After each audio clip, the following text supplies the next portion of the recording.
On continue notre tour des stands ici sur la Coupe du Monde de la Bresse. On va encore parler de DH puisqu'on est avec Fabien Barret, manager du team Canyon Factory Racing. Salut Fabien. Salut, j'espère que vous allez bien, que vous profitez de ce temps magnifique malgré l'élan et l'émotion qu'on a eu en qualif. Mais c'est pas un temps de sudiste. Non, pas vraiment. D'ailleurs, on peut voir que les Australiens et même les sudistes français ont du mal sur les sections un peu boueuses et les racines qu'on a là. C'est vraiment pas facile. C'est aujourd'hui pour les Anglais ou les Vosgiens, comme Rémi Thériault, on en discutait tout à l'heure avec lui. J'aimerais bien savoir que tu nous dises un peu comment ça s'est passé pour tes 3 pilotes durant les qualifications. Ouais. Écoute, on a retrouvé un tracé déjà qui était partiellement neuf, donc on a vu beaucoup d'évolutions de trous qui se sont créés au fur et à mesure des entraînements, donc des changements de trajectoire qui ont eu lieu dans la dernière journée et demie qu'on a découvert, si tu veux, au fur et à mesure. Encore 1 heure avant le manque de placement, on voyait les pilotes qui marchaient la piste à pied et qui affinaient les trajectoires. Ensuite, bon, bien évidemment, conditions météorologiques compliquées, le vent, le froid, la pluie qui a amené les conditions d'adhérence aussi à faire changer pas mal de choses sur les lignes.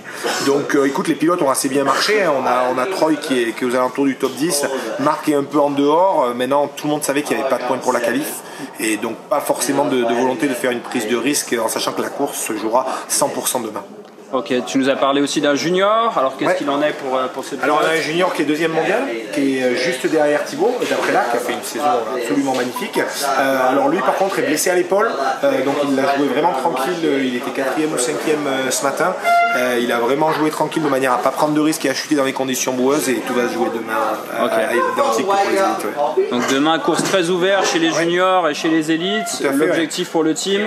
L'objectif pour le team, bien sûr, c'est la victoire. On a Troy qui est 4e au général, qui est plus que compétitif pour rester sur le podium. Marc qui est potentiellement bien placé aussi pour faire un top 10. Et Kai qui doit conserver sa 2e place au niveau des juniors. Donc pour le général de la Coupe du Monde, tout doit encore se jouer demain. C'est aussi un objectif de préparation pour les mondiaux. Donc écoute, tout le monde est chaud, tout le monde est d'attaque. Tu vois qu'il y a beaucoup d'activation dans tous les sens. On prépare, préparation des pneus, on affine les réglages du vélo pour s'assurer à ce que demain ça puisse envoyer du lourd comme on dit chez nous. C'est clair, on vous le souhaite vraiment. Et puis tu l'as dit aussi, on est déjà projeté ici à la Bresse sur les championnats du monde. Ouais, qui ont lieu dans 15 jours. Donc, là, on est vraiment dans le dernier bloc de la saison. Ils ont eu un petit break qui a été relancé par Mont-Sainte-Anne récemment. Et donc la Bresse et les mondiaux, donc une fin de saison qui va être super intéressante. Voilà, fin de saison à suivre donc sur velovert.com, les 2 événements donc ici à la Bresse et la Coupe du Monde. Eh bien Fabien, merci, on te souhaite le meilleur pour toi et pour le team. C'est sympa, entre les Français et l'équipe, je suis sûr qu'on va passer une bonne journée.